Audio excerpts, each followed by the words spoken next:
So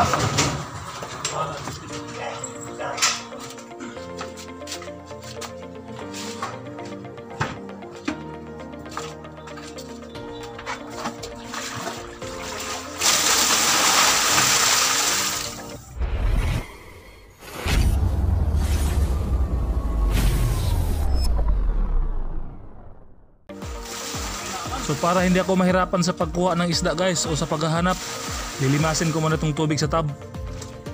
Malaki kasi yun. Mga 1.5 kilos guys. O isa't kalahating kilo. Nara. Akala ko guys nawala na yung isda guys. Nandito lang pala. Nakatakas. Naana na siya sa gawa sa tub guys. Nilukso na siya.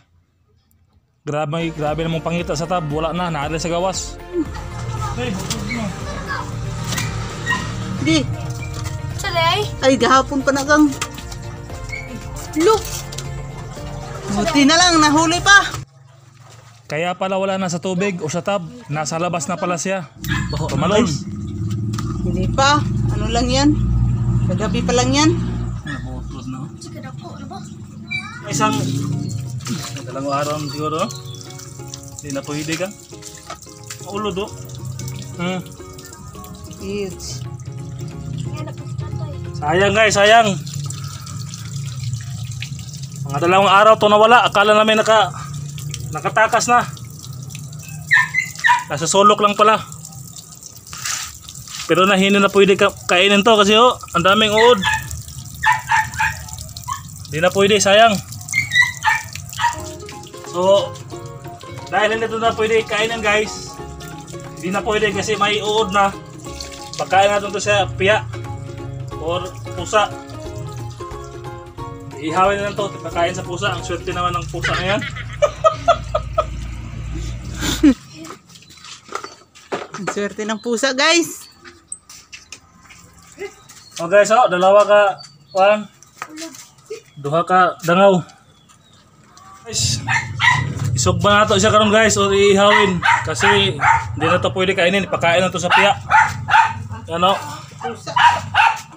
Pakain na sa pusa para hindi naman masyadong masayang. Pagkakapoy ilimas akan pagkahuman sayang gapon.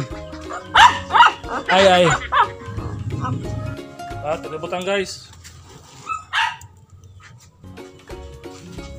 So iihawin natin to para ipakain lang sa pusa o aso para hindi naman masyadong masayang. So guys, busog yun ang mga pusa ni ron. Okay, luto na guys. Luto na nga itong isdang dalag. Pwede na to. So guys, yan. Abi, lamig gapon siya guys. Naming. Ang swerte talaga ng mga piya, mga pusa. Mukbang time. Kayo nang bahala dito.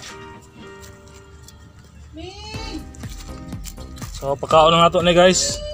Kaysa naman masayang to. Okay. Hanggang sa muli guys.